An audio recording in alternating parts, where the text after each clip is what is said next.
महाभारत एक ऐसा ग्रंथ जो हमें धर्म और अधर्म का ज्ञान देता है। इतिहास की सबसे महत्वपूर्ण कथाओं में से एक ये ग्रंथ हिंदुओं का 5वां वेद कहलाता है। महाभारत में एक से एक योद्धाओं का विवरण मिलता है।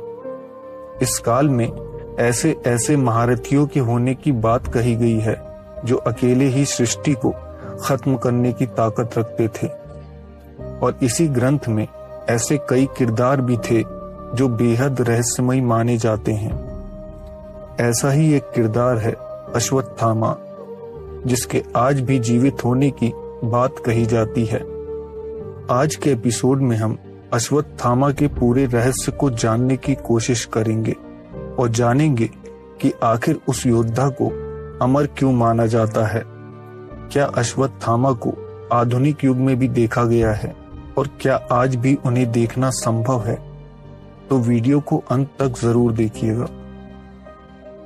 दोस्तों, पांडवों और कौरवों के गुरु द्रोणाचार्य बहुत शक्तिशाली थे और उनका तपोबल अपार था। उन्हें रणभूमि में मारने के लिए छल का प्रयोग करना आवश्यक हो गया था, नहीं तो उनकी जान लेना किसी के बस की बात नहीं थी।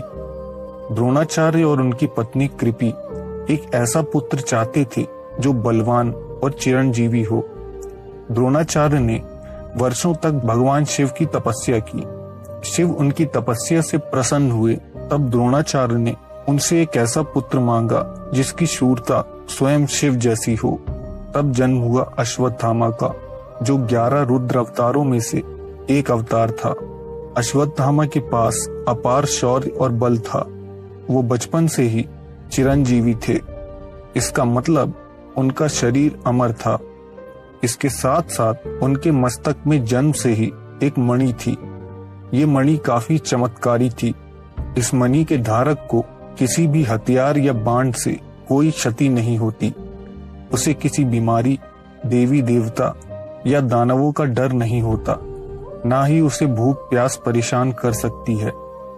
इस मणि के अलावा अश्वत्थामा को अपने पिता से जबरदस्त धनुर्विद्या और ब्रह्मास्त्र का ज्ञान भी प्राप्त हुआ था। दोस्तों, अश्वत्थामा बेहद शक्तिशाली और पराक्रमी योद्धा थे, लेकिन उन्होंने धन और राज्य के मोह में दुर्योधन के साथ मित्रता की और अधर्म के रास्ते पर चल पड़े।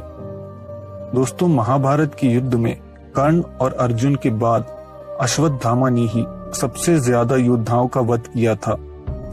जब द्रोणाचार्य का वध हुआ तब अश्वत्थामा ने अपना संयम खो दिया और पांडवों के वध की प्रतिज्ञा ली। दुर्योधन की मृत्यु के बाद जब युद्ध खत्म हो गया तब अश्वत्थामा ने धृष्टद्युम्न को मारने की कोशिश की, लेकिन असफल रहे। अश्वत्थामा ने रात के अंधेरे में पांडवों के तंबुओं में घुसकर उन्हें सोते हुए ही मारने का प्रयास किया, लेकिन गलती से पांडवों की जगह उनके 5 पुत्रों का वध कर दिया। इस बात से क्रोधित होकर अर्जुन ने अश्वत्थामा पर आक्रमण कर दिया।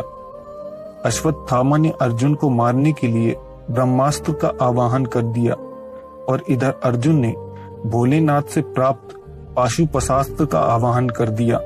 साधु महात्माओं ने दोनों से प्रार्थना की कि वो अपने दिव्यास्त्रों को वापस बुला लें, क्योंकि उनके टकराने से पूरी सृष्टि का विनाश तय था।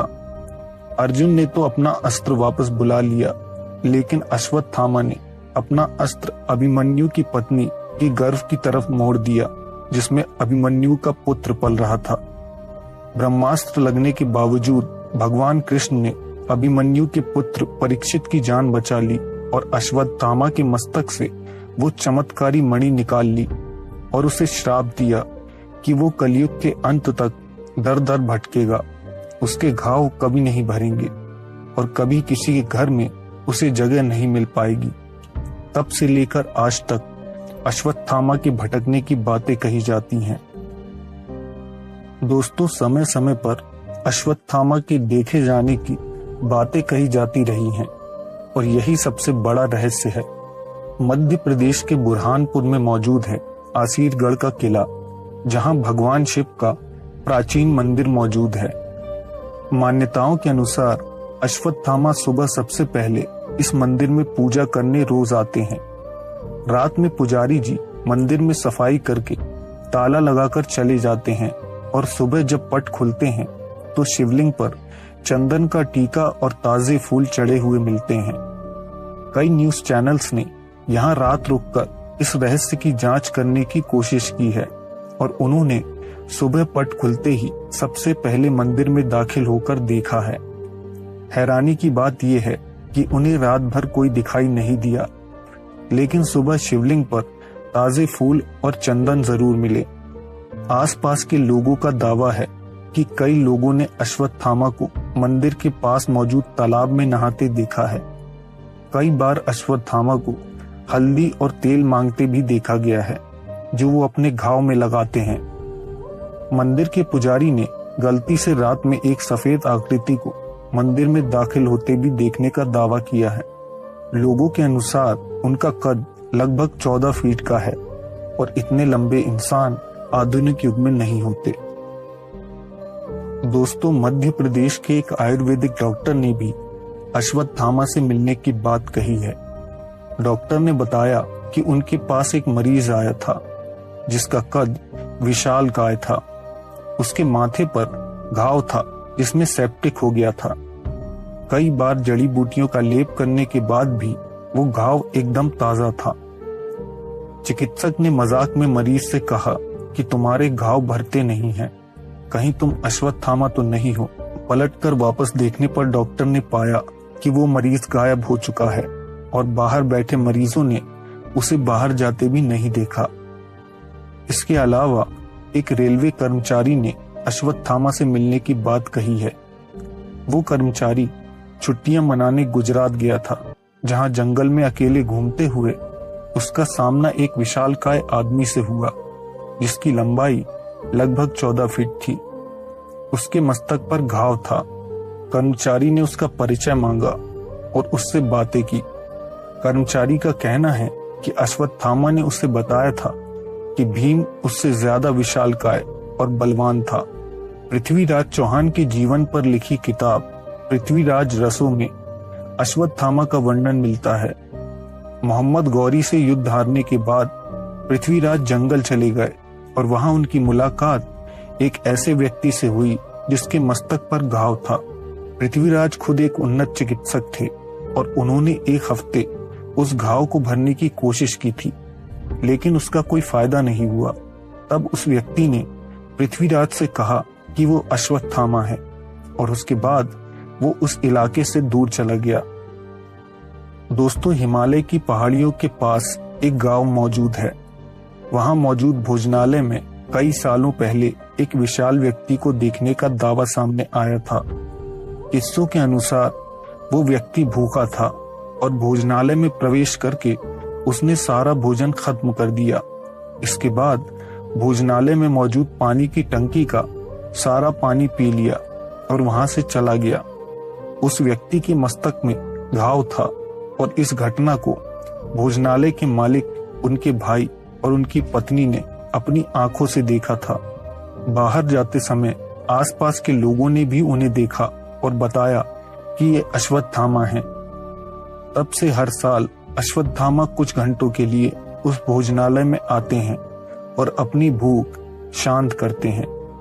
दोस्तों, हिमालय के महायोगी पायलट बाबा ने भी अश्वत्थामा से मिलने की बात कही है।